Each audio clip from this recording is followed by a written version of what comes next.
All right, so are you ready for a deep dive into a story that'll give you chills? Always up for a good mystery. Okay, good, because this one is, it's a first-hand account. Starts out normal, but takes a hard left turn into creepy town. Like real creepy. We're talking mysterious roommates and unsettling events. Hmm. I'm intrigued already. Yeah, you and me both. Mm. The source material we're looking at today is, well, let's just say it's going to make you double-check your locks tonight. Oh, that's good. I like it when a story gets under your skin a little bit.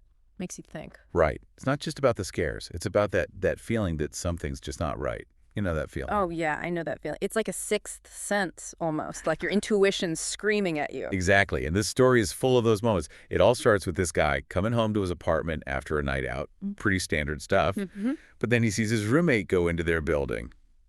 Nothing weird there, right? Not yet, no. But I have a feeling that's about to change. Oh, it definitely changes. Mm-hmm. Because this roommate is described as super quiet, like keeps to himself, doesn't really talk unless spoken to. Oh, so already we're setting up this atmosphere of isolation, of mystery. We don't really know this roommate, do we? Not at all. And that's what makes it so creepy. So the guy goes into his apartment and hears the shower running in his roommate's room.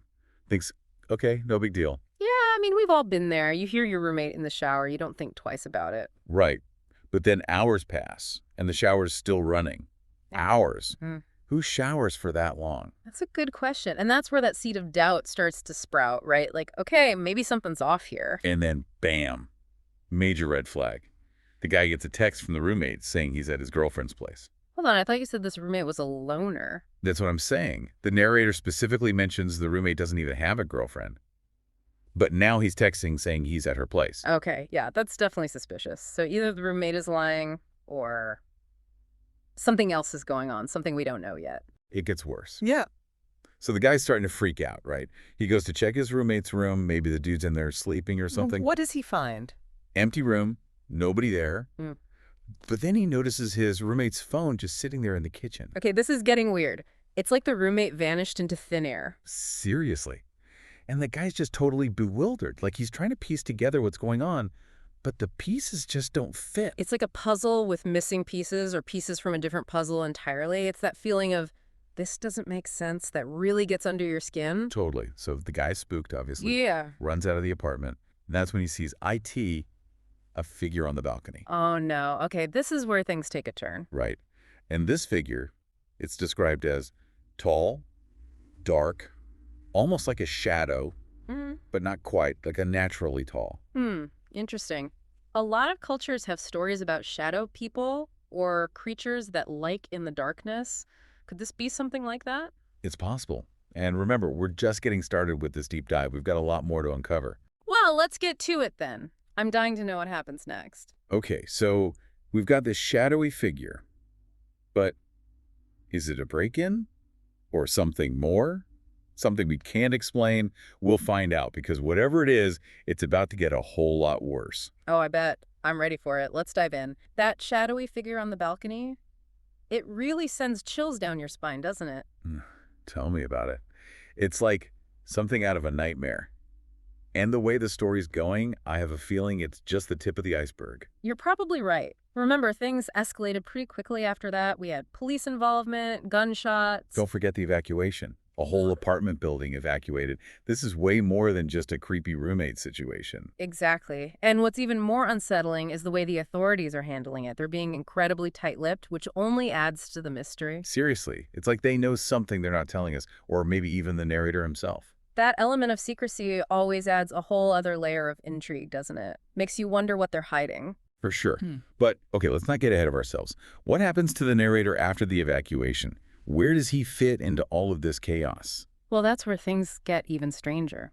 The police take him to the station, but not as a witness. They want to question him. Wait, seriously, why? Are they suspecting him of something?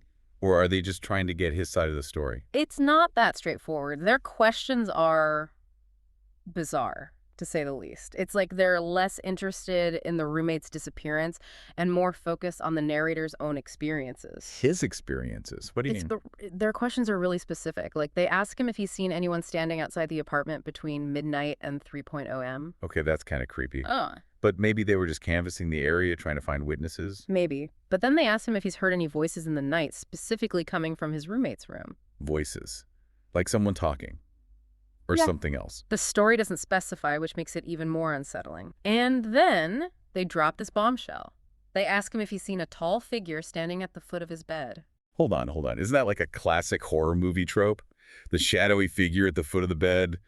I'd be freaking out. The narrator did see something, but he brushed it off as a weird dream. Now, in light of everything else that's happened, that dream takes on a whole new meaning. Yeah, no kidding. So we're not just dealing with a missing person case here.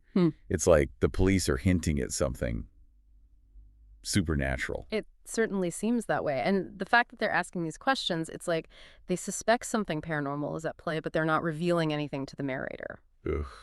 I hate when they do that. It's like, what, all the secrecy, are they trying to protect him from something? Or are they covering something up? Right. It's incredibly frustrating. And then to top it all off, they basically tell the narrator, we'll be in touch, put him up in a hotel and tell him to stay put. So they're isolating him. Why would they do that? It's like they're trying to contain something or maybe protect him from something or someone. It definitely raises more questions than it answers. What do the police know that they're not sharing? And what does it have to do with those unsettling questions, those hints at something paranormal lurking beneath the surface of this already strange case? Okay, the suspense is killing me. So what happens next? Does the narrator just sit in his hotel room waiting for the police to call? Or does he try to figure things out on his own? He tries to get some sleep, but he's too shaken up by everything that's happened. He's lying there in bed, staring at the ceiling when he hears it. Here's what. Don't leave me hanging. The sound of running water, like a shower. Wait a minute. You mean in his hotel room? No way. Are you serious? That can't be. It seems that whatever was in that apartment, whatever was connected to that shower, it followed him. Oh my God. I knew it. This is insane. But what does it mean? That's the question, isn't it? What does it mean when the ordinary becomes extraordinary? When the mundane transforms into something sinister, something that seems to defy all logic and reason? Okay, I need a minute to process all of this. I knew this deep dive was going to be intense, but I didn't expect it to be this wild. A running shower that follows you. What's next? Ghosts doing laundry. Well, we've only just scratched the surface of this chilling account. As we delve deeper, we'll explore those connections to the paranormal you mentioned earlier. We'll unpack the lore, the myths, and the legends that might hold the key to understanding what exactly haunted that apartment and why it seems so fixated on the narrator. All right, you've got my attention. Let's get to the bottom of this. What other secrets are hiding in this story? Okay, so we're talking shadow people, maybe even witchcraft, and the possibility of a skinwalker. It's all pretty wild, but what really gets me is that shower, that running water sound. It followed him to the hotel. How is that even possible? Yeah, it's definitely one of the creepiest parts of the story. I think it's because it plays on such a basic fear, you know? The idea that something's invading your personal space, even a place that's supposed to be safe and private, like a shower. Exactly. Yeah. It's like you can't even escape it no matter where you go. And you know what's weird? I've heard other stories, not exactly like this one, but with similar themes.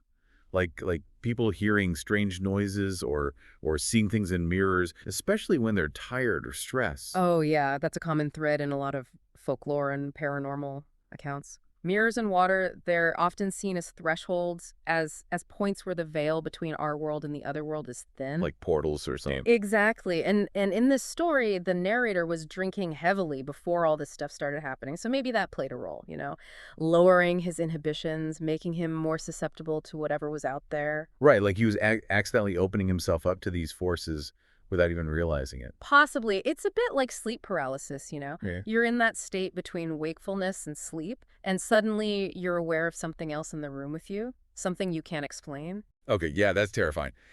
And the police, they were asking about a tall figure, right, at the foot of his bed. So maybe whatever was in that apartment, it was already messing with him before the shower thing even started. It's definitely possible. And remember, the narrator dismissed that experience as a dream, but maybe it was more than that. Maybe it was a premonition or a warning sign of some kind. So what does it all mean? I mean, is there a point to all of this? Or is it just a bunch of random creepy events strung together? Well, that's the question, isn't it? I think the meaning, if there is one, is up to each individual to decide. Some people might see this story as a warning, you know, to be careful about who you trust, to be aware of the things that go bump in the night.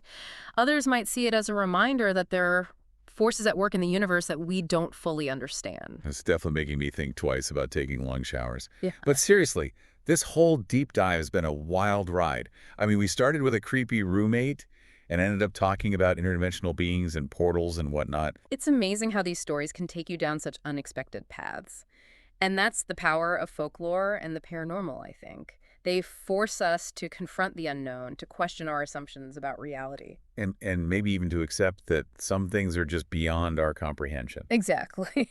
I think that's a good takeaway from this deep dive. You know, we might never know the full truth about what happened in that apartment, but that doesn't mean we can't learn from it. Absolutely. So, to all our listeners out there, keep an open mind, be aware of your surroundings, and maybe keep an eye on your roommates. You never know what might be lurking just beyond the veil of the ordinary. Well said. And remember, sometimes the most terrifying monsters are the ones we create ourselves. Okay, that's officially creepy. And on that note, we're out of here. Until next time, stay curious, stay safe, and yeah, maybe invest in a shower timer.